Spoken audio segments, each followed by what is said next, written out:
A couple of days now, our colleagues have been being abducted. They usually take offense by trying to call it an arrest. An arrest is defined under the law, and it follows specific procedures. You must inform me why you are detaining me.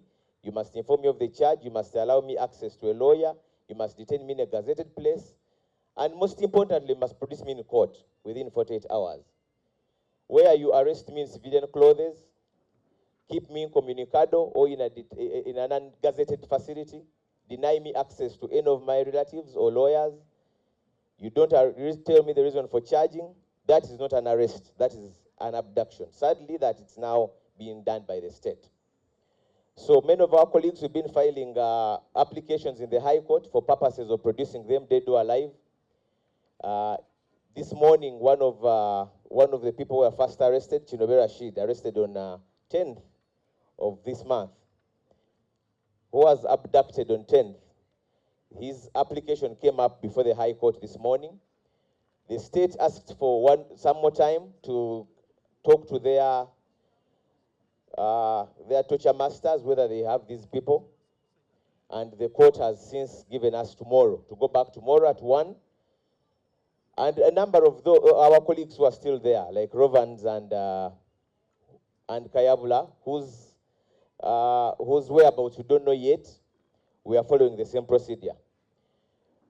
Before the end of the week, our colleague Achireo Chivombi, our colleague Wakawi, and Gaddafi were also abducted in different places for different reasons.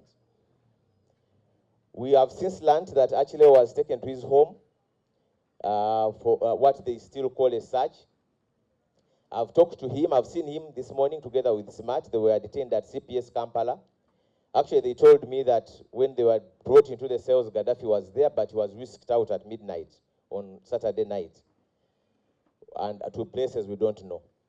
And in the course of the interrogation, they were asking them several things. They couldn't even tell them why they were being charged. They were being asked about overalls. They were asked about pictures. They were asked about massacre, an incident in massacre which was alleged to have happened several months ago, and they couldn't tell what crime police was investigating.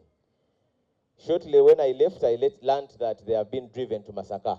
On what charge, I don't know. But our colleagues are in massacre, waiting for them, and we shall be able to follow up and give them the necessary legal assistance, if at all they are arraigned in court or if they are detained at police.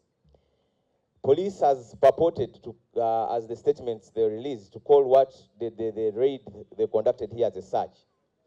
The reason why under the law a search follows strict procedures is if the search is to investigate a crime like they purport, it's important that the owner of the premise is present, such that whatever issues that are recovered, they're recovered in his presence. If your purpose is to investigate a crime, it doesn't offer you any help if you investigate in the absence of the owner.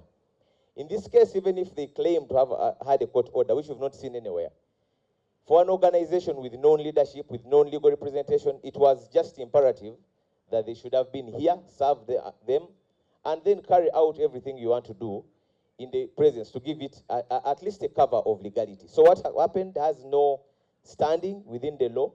It was a raid, and for all the offenses that were committed, they will be addressed by the party leadership.